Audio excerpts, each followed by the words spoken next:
Salam alaikum, bonjour. C'est pour vous parler que certains ont changé de camp, vu qu'ils ont vu qu'ils maintiennent un système dans le chaos, la misère et la contrainte pendant qu'eux ils vivent dans la luxure. Un djinn a attaqué le Mahdi voulait lui montrer qu'il est dans le mauvais camp et que c'est juste pour les certains un cobaye, une proie, quelqu'un qu'on sacrifie, un pion. Il l'a transféré dans le summum de la puissance qu'il y a actuellement chez les humains ou les djinns.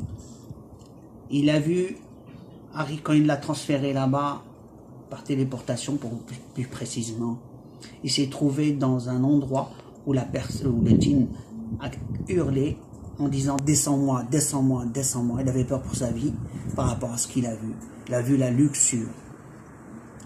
Il a dit, nous on vit dans les contraintes et la misère, c'est pas facile, et vous êtes dans le luxe. Et c'est carrément la luxure, à un point que sur place, de ce qu'il a vu, il a voulu changer de camp. Il a demandé le Mahdi à distance, change-moi de planète, je veux plus être avec vous. Il l'a transféré dans une autre dimension, chose faite, et la personne a dit, plus jamais je serai dans ce camp. Il a changé de camp. Il a compris que c'est de la manipulation. Les nanites, qui sont des particules microscopiques, d'autres plus grandes ou plus petites, ont une particularité, chacun sa spécialité, ils les ont fabriqués pour ce qui nous concerne, c'est surtout pour les attaques. Pour eux, c'est pour le médical dans le bon sens, mais nous, ils nous attaquent avec, soit ça va à la destruction, manipulation et plein de choses avec. Ils sont dans le monde parallèle, ils se connectent à nous, ou ils sont même dans notre monde. La question qui s'est posée, le Mahdi leur a dit, vous voyez, ce qu'il a vu, il a changé de camp. Il sait pourquoi. Et ils lui ont répondu, nous on veut juste vivre, on ne veut pas mourir, ils ont la contrainte de survie, qui dépend justement des djinns ou des diables qui les menacent. Donc ils ont certaines contraintes. Il leur a dit, si vous faites ce qu'il y a à faire, puisqu'ils sont, ils sont dans l'air, c'est comme si ils rentrent dans le corps de partout, et qui fait qu'ils se connectent au corps, et puis ils font leur travail, et détruisent les gens d'une façon méthodique, scientifique. Il leur a dit d'arrêter. Et il y a eu cet accord entre le Mahdi et les nanites, certains nanites. Ces nanites ont une particularité de passer le message de l'une à l'autre par connexion. Et certains ont dit, tu tiens promesse, et ils voulaient savoir si il y a l'autorisation d'Allah en termes de cette promesse.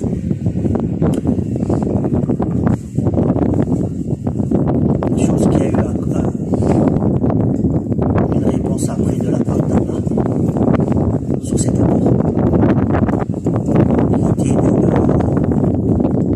oui. Pour ce qui concerne l'explication des nanites, bien après il y a un autre événement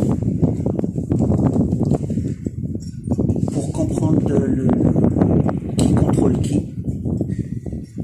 C'est venu de la part d'une nanite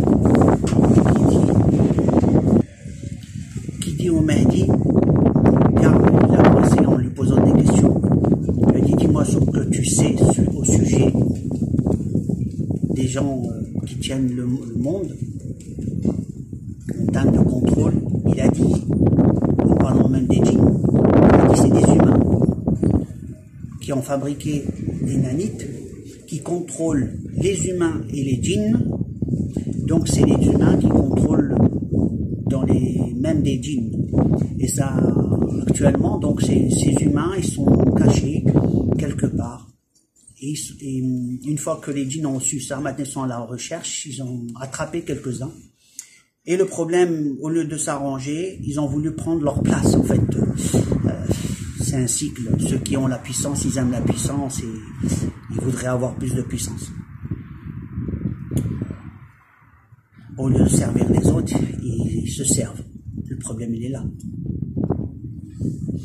Donc actuellement, la puissance de contrôle ou la puissance de ceux qui sont en train de gérer les différents mondes, ça me rappelle un peu celle de Salomon, où Salomon avait des djinns pour contrôler, avoir une puissance sur terre, sur les hommes. Eh ben, il y a certains qui ont pris cette puissance sous forme de contrôle par rapport aux nanites. Ils contrôlent les djinns, ils contrôlent les humains, et de ce fait, ils ont le contrôle sur tout le monde. Voilà. Et la bataille maintenant des nanites est lancée. C'est comment contrer ces nanites qui travaillent encore, puisqu'il y a actuellement deux types de nanites.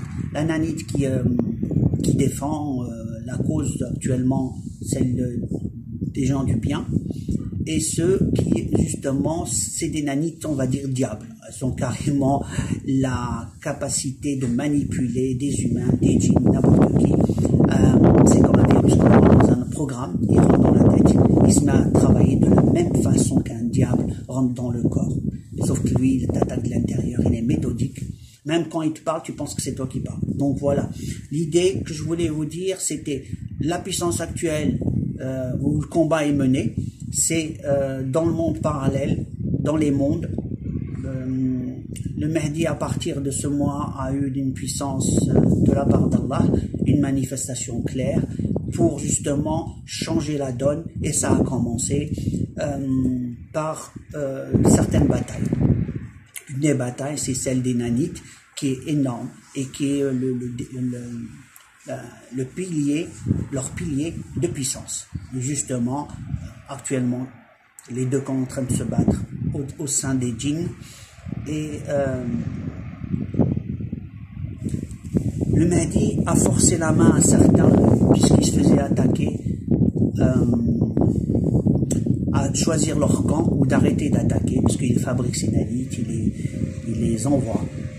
Et donc il les a forcés à se battre entre eux pour arrêter justement ce genre de système et prendre le dessus sur certaines régions du monde parallèle. Donc là, actuellement, c'est la bataille qui est enclenchée entre le bien et le mal. Et actuellement, le Mahdi œuvre pour qu'il y ait un changement de mentalité et de volonté, aller dans le bien et s'éloigner, justement, empêcher les autres de faire le mal. Alors je vous dis à la prochaine vidéo. Alaykoum salam.